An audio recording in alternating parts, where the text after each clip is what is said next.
আসসালামু আলাইকুম। আপুরা কেমন আছেন? আশা করি সবাই ভালো আছেন। দূরে কিংবা কাছে যেসব আপুরা আমাকে দেখতে পাচ্ছেন সবাইকে জানাই অসংখ্য ধন্যবাদ। তো আপুরা আমি আজকে হাজির হলাম। আমি আসলে ঘরে যেসব রান্নাবাড়া করি তো সেগুলো নিয়ে আপনাদের সামনে হাজির হই। তো আজকে আমার শরীরটা তেমন একটা ভালো লাগতেছিল না, তাই আমি খুব সহজে যেভাবে মাখিয়ে বসিয়ে দিই আরকি, খুব দ্রুত। তো সেভাবেই আপনাদের সাথে শেয়ার করব। যেভাবে আমি আরকি যেদিন আমার মানে এভাবে আমি করি, মানে খুবই কম সময়ে যেভাবে রান্না করা যায়। এখানে আমি হলুদ, মরিচ, জিরা, ধনিয়া দিয়ে এখানে আমি পাবদা মাছ নিয়েছি, পেঁয়াজ, মানে সব রান্না আজকে আমি ঘরে থেকে সব কিছু রেডি করে আমি রান্নাঘরে শুধু চুলায় বসায় দিব, ব্যাস। তো এটা খুবই সহজ পদ্ধতি মাখানো। যখন দেখবেন আপনার কাছে ভালো লাগতেছে না কিংবা রান্না করতে ইচ্ছে করতেছে না, তখন এটা খুবই সবচেয়ে সহজ পদ্ধতি, যেটা মনে করেন রান্না যে একেবারে খারাপ হয়, একেবারে একটুও খারাপ হয় না, খুবই ভালো লাগে। আর এইভাবে মনে করেন খুব সহজ রান্না আর কি, ঝটপট। যখন রান্না করতে ইচ্ছে করবে না বা ভালো লাগবে না, শরীর ভালো লাগবে না, দেখা যাবে খেতে তো হবেই, এটাই স্বাভাবিক। আমাদের তো খেতেই হবে। আর মানুষের শরীর ভালো থাক আর না থাক, রান্নাও করতে হবে, এটাই স্বাভাবিক। তো আমি যখন আমার ভালো লাগে না কিংবা আমার একটু অসুস্থতা লাগে, তখন আমি এভাবে সহজে রান্না করে নিই। তো এখানে আমি পাবদা মাছ নিয়েছি, এখানে হলুদ, মরিচ, জিরা, ধনিয়া দিয়েছি, টমেটো, কাঁচামরিচ, রসুন কুচি দিয়েছি। তো এই যে ওটা দিয়ে, ওটাকে তেল দিয়ে লবণ দিয়ে পরিমাণ মতো বসিয়ে দিয়ে আসছি। এখন আমি এখানে নিয়েছি পোয়া মাছ। তো এটাকে আমি আজকে ভাজিনি, যেহেতু অল্প কিছু ছিল। তো এখানে একই নিয়মে আমি সেভাবে টমেটো, কাঁচামরিচ, রসুন কুচি এবং হলুদ, মরিচ, জিরা, ধনিয়া দিয়েছি এবং পেঁয়াজ দিয়েছি এবং তেল দিব, এবং এখানে আমি পরিমাণ মতো লবণ দিয়েছি, কিছুটা নাড়াচাড়া দিয়ে দিলাম। এটাকে বলে আর কি, কি বলেন আপনারা জানেন না, মেখে বসানো আর কি, যেটাকে বলে। তো এই আর কি, আমি সব একসাথে পরিমাণ মতো পানি দিয়ে এটা জাস্ট বসায় দিব। এখন আমি 2টা বসায় দিয়ে আসছি। তা এইটাকে আমি ভালো করে ধুয়ে ফুলকপিটাকে হালকা ভাপ দিয়ে নিয়েছি। আর কারণ ফুলকপি থেকে আমার কাছে একটু একটু গন্ধ গন্ধ লাগে, জানি না মেডিসিন দেওয়া হয় কি না সচরাচর। তারপরও আমার কাছে একটু মানে হালকা ভাপ দিয়ে আমি করে নিয়েছি, ধুয়ে ভালো করে ফ্রেশ করে ধুয়ে নিয়েছি, পরিষ্কার করে। ওই একই নিয়মে আমি করব। এখানে আমার মাছ, পাবদা মাছটা হয়েও আসছে, কারণ যেহেতু গ্যাসের চুলায় রান্না করতে খুব একটা সময় লাগে না। তো এখানে সেইভাবেই আমি পরিমাণ মতো হলুদ, মরিচ, জিরা, ধনিয়া, টমেটো, কাঁচামরিচ এভাবে দিব। এখানে রসুন কুচি ব্যবহার করবো না, আপনি চাইলে ব্যবহার করতে পারেন, এটা যার যার রুচির উপর নির্ভর করে। তো এই আর কি। তো আজকে যা ভাবা তাই কাজ, রান্নাও করাটা জরুরি, তাছাড়া শরীরটাও ভালো লাগতেছে না। তো সহজে কিভাবে করা যায়, তো সেটাই চিন্তা করতেছিলাম। তো সেটাই আর কি, করা কথা ভেবে যা ভেবেছি তাই করা আর কি, এই।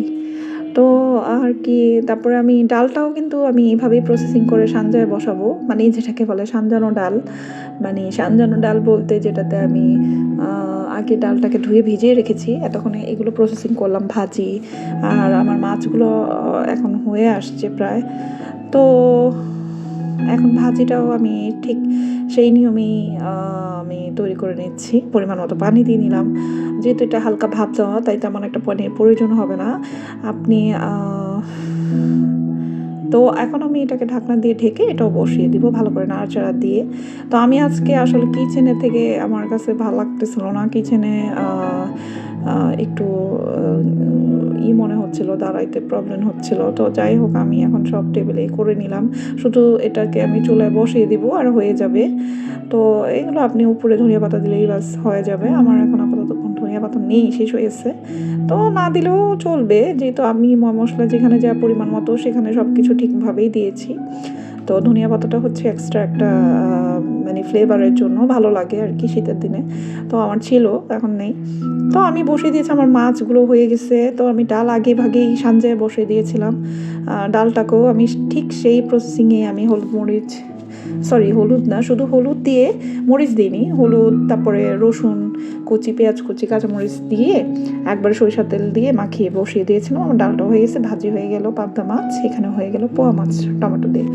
তো এই তো রান্না আর কি, আসলে সব কিছু প্রসেসিং ঠিক মতো থাকতে। আজকে আমি বললাম আমার শরীরটা ভালো না, যার কারণে আমি মাখিয়ে করেছি। তো তো যতটুকু আমার কাজ প্রয়োজন আমার তো করতেই হবে, এটাই স্বাভাবিক।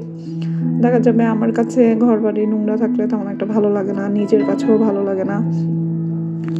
তো এই তো টুকিটাকি আমি রান্নাঘরে আমার রান্নাগুলো সব শেষ করে তো ভাবলাম কিছু টুকিটাকি কাজ আছে, তো এগুলো গুছিয়ে নিচ্ছে আমি অবশ্য।